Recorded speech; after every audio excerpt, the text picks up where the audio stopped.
کرن نے گلاس پکڑ کر جیسے ہی پاس پڑے ہوئے پانی کے برتن میں ہاتھ ڈالا اس کا ہاتھ جل گیا۔ اس نے ہلکا سا چیختے ہوئے اپنے ہاتھ کو جھٹکے سے پیچھے ہٹایا اور گلاس اس کے ہاتھ سے چھوٹ گیا۔ اسی وقت کرن کی شکل بھیانک ہو گئی اور کرن نے فوراً غصے سے خرم کی طرف دیکھا، لیکن خرم نے آنکھیں بند رکھی اور پھر سے کہا، پانی پلا دو۔ کہاں ہو؟ کرن نے خرم کی طرف نظریں جمائے رکھی اور اسی جگہ کھڑے رہ کر گلاس کو پکڑا اور اپنے ہاتھ کو باہر پڑے گھڑے میں ڈال کر پانی نکالا۔ خرم ہلکی سی کھلی آنکھوں سے یہ سب دیکھ رہا تھا کہ اس کا ہاتھ اتنا لمبا کیسے ہو گیا کہ کمرے سے باہر پڑے گھڑے سے پانی لے کر ہاتھ واپس آ گیا ہے۔ اس دوران کرن غصے سے خرم کی طرف دیکھتی رہی کہ شاید خرم جاگ رہا ہے، لیکن اس نے آنکھیں بند رکھی اور ان سب چیزوں سے انجان ہونے کا ڈرامہ کرتا رہا۔ پھر کرن نے خرم کو کہا، پانی پی لو۔ اس نے کوئی جواب نہیں دیا اور آنکھیں بند کر کے لیٹا رہا۔ کرن نے پھر سے اپنے ڈراؤنے ہاتھ سے خرم کو ہلا کر کہا، پانی پی لو۔ خرم آنکھیں بند رکھتے ہوئے ہی اپنے ہاتھ کو ادھر ادھر کرنے لگا تو کرن نے خرم کا ہاتھ پکڑ کر اس کے ہاتھ میں پانی کا گلاس دے دیا اور اس کی طرف بنا آنکھیں جھپکتے ہوئے دیکھتی رہی۔ خرم نے بھی پوری ہوشیاری سے نیند میں رہنے کا ڈرامہ کرتے ہوئے آنکھیں بند رکھتے ہوئے پانی پی لیا اور گلاس واپس دینے کے لیے گلاس کو پکڑ کر ادھر ادھر کرنے لگا۔ کرن نے اس کے ہاتھ سے گلاس پکڑ لیا۔ خرم واپس سونے کا ڈرامہ کرنے لگا۔ کرن کی ڈراؤنی سانسیں اس قدر دہشت ناک تھیں کہ جیسے کوئی غرا رہا ہو، اور ان سانسوں کی وجہ سے خرم کے رونگٹے کھڑے ہو رہے تھے، کیونکہ کرن کی اتنی خوفناک شکل خرم پہلی بار دیکھ رہا تھا۔ وہ کچھ دیر تک اپنی خوفناک آنکھوں سے اسے گھورتی رہی، پھر وہاں سے باہر چلی گئی اور جھاڑیوں کی طرف نکل گئی۔ ساتھ ہی خرم نے ایک گہری سانس لی اور اٹھ کر کھڑا ہو گیا۔ اتنے میں خرم کو صحن میں کسی کے قدموں کی آواز سنائی دی۔ وہ ڈر کے بستر پر بیٹھ گیا، پھر سے سونے کا ڈرامہ کرنے لگا، لیکن قدموں کی آواز خرم کے کمرے کی طرف بڑھنے لگی۔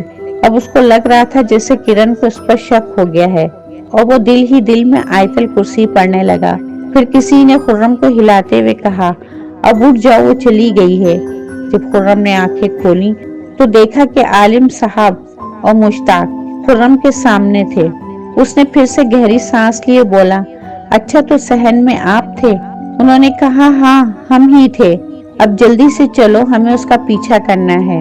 اس دوران عالم صاحب نے ہاتھ میں ایک بڑی سی پوٹلی پکڑی ہوئی تھی۔ خرم نے کہا، عالم صاحب یہ کیا ہے؟ انہوں نے کہا کہ اس میں اس بلا کے خاتمے کا سامان ہے۔ اس کے بعد عالم صاحب خرم اور مشتاق کرن کے پیچھے جانے لگے اور چھپتے چھپاتے ہوئے اس کے پیچھے پیچھے جانے لگے، اور دیکھتے ہی دیکھتے بہت دور نکل گئے، اور کرن بھی اپنے الٹے پاؤں سے چلتی ہوئی ایک ویران سے کھنڈر میں چلی گئی۔ عالم صاحب نے ہلکی سی آواز میں کہا، دیکھو وہ ایک کھنڈر نما عمارت میں چلی گئی ہے۔ اور جب خرم نے اس کھنڈر کو دیکھا تو بولا، یہ تو کرن کی حویلی ہے۔ عالم صاحب نے کہا، تمہیں کیسے پتا؟ خرم نے کہا، میں یہاں پر ایک بار آ چکا ہوں۔ تو انہوں نے کہا، کیا تم واقعی میں اس میں جا چکے ہو؟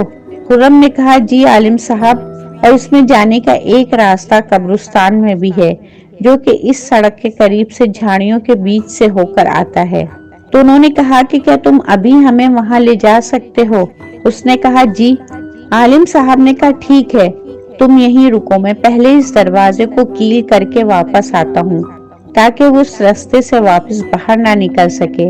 اس کے بعد انہوں نے کچھ کیلوں پر کچھ پڑھا اور ان کیلوں پر پھونک مار کر اس کھنڈر کے دروازے کے چاروں طرف کیل ٹھونک دیے اور جلدی سے واپس آ گئے۔ اس دوران بہت ہی خوفناک آوازیں اس کھنڈر سے سنائی دے رہی تھیں۔ اس کے بعد خرم عالم صاحب اور مشتاق کو لے کر دوسرے راستے کی طرف گیا اور ایک قبر پر پڑے پتھر کو دھکیل کر سائڈ پر کیا۔ عالم صاحب کو خفیہ راستہ دکھایا جو کہ کرن نے سب سے پہلے خرم کو دکھایا تھا۔ عالم صاحب نے اس راستے پر بھی جگہ جگہ کیل ٹھونک دیے اور بولے، اب ہم اس شیطانی بلا کا خاتمہ کر کے ہی واپس لوٹیں گے انشاءاللہ۔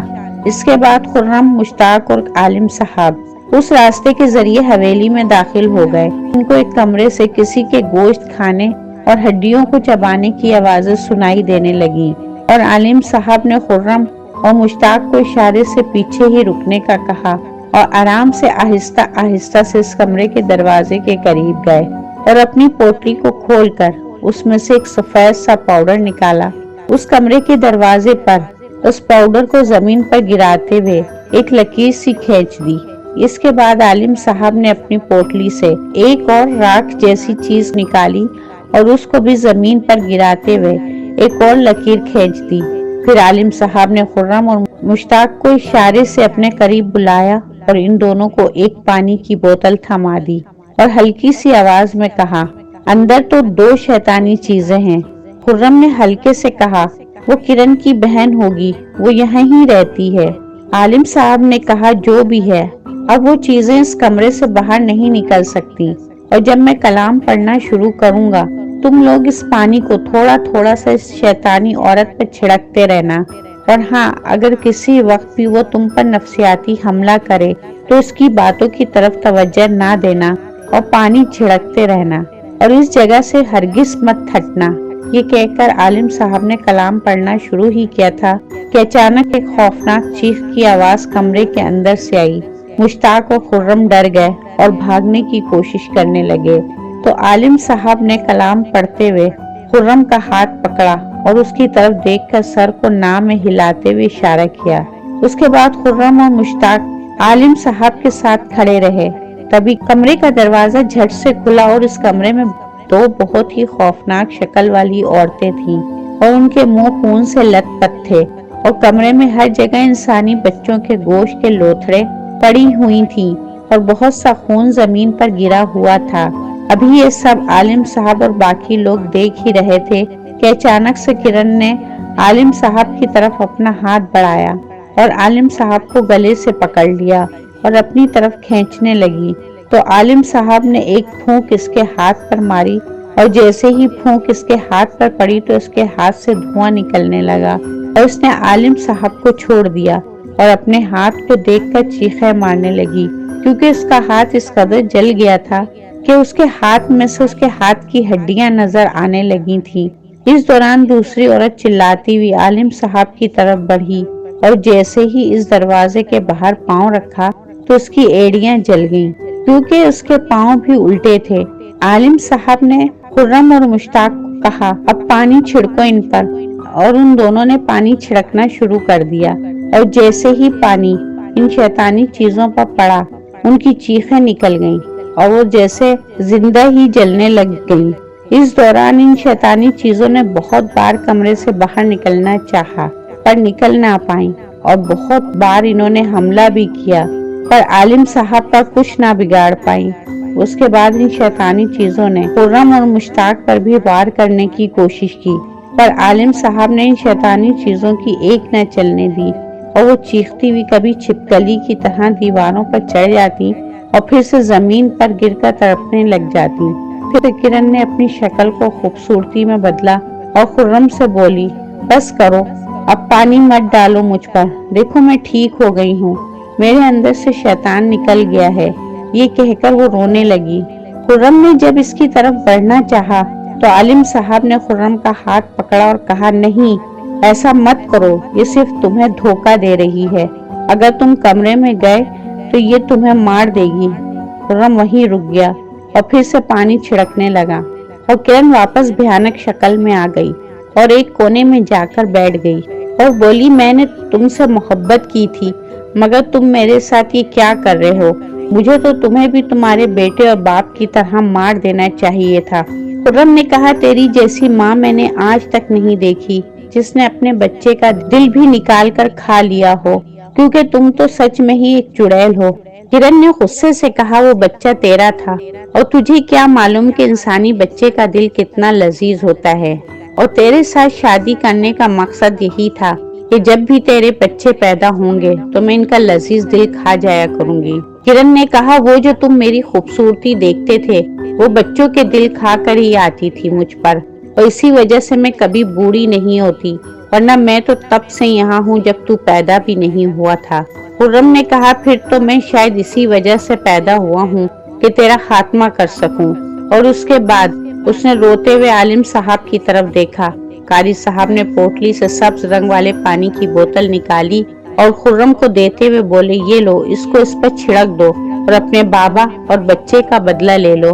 اس نے جیسے ہی وہ سبز رنگ والا پانی کرن پر چھڑکا تو اس کے جسم سے بہت سارا دھواں نکلنا شروع ہو گیا اور اس کی ہڈیاں تک پگھلنے لگی اور اس کی ہولناک چیخیں پوری حویلی میں گونجنے لگی۔ خرم بوتل ہاتھ میں پکڑے ہوئے گھٹنوں کے بل بیٹھ گیا اور رونے لگا۔ اس کے بعد عالم صاحب نے اس کے ہاتھ سے پانی کی بوتل پکڑ کر دوسری شیطانی عورت پر بھی وہی پانی ڈال دیا اور اس کا بھی وہی حال کر دیا جو کرن کا ہوا تھا، اور دونوں شیطانی چیزیں دیکھتے ہی دیکھتے راکھ کے ڈھیر میں تبدیل ہو گئیں۔ مشتاق نے آگے بڑھ کر خرم کو گلے لگایا اور کہا چلو بیٹا، اب چلو، یہاں سے صبح ہونے والی ہے اور فجر کی نماز کے بعد ہم دونوں تمہارے بابا اور بیٹے کی قبر پر جائیں گے۔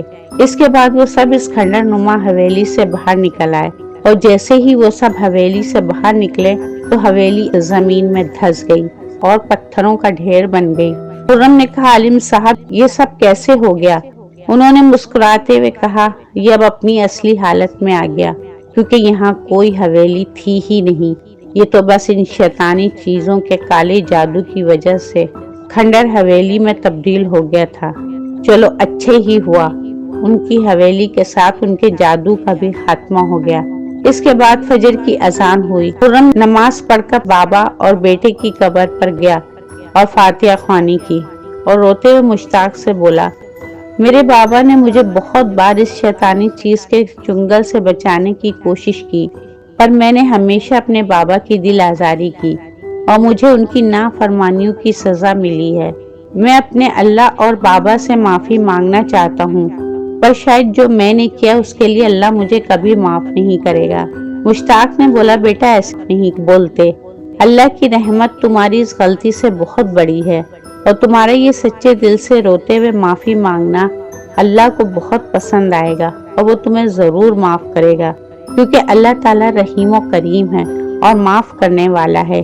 لیکن ہمیں ایک بات ضرور یاد رکھنی چاہیے کہ ماں باپ اللہ تعالیٰ کی طرف سے ہمارے لیے بہت بڑی نعمت ہوتے ہیں، اور ہمیں ہمیشہ ان کی قدر کرنی چاہیے، کیونکہ جب بھی اولاد کسی بھی مشکل میں ہو تو سب سے زیادہ تکلیف میں ہمارے ماں باپ ہی ہوتے ہیں، اور وہی اولاد کے بہتر مستقبل کے لیے ہمیشہ دعائیں مانگتے ہیں۔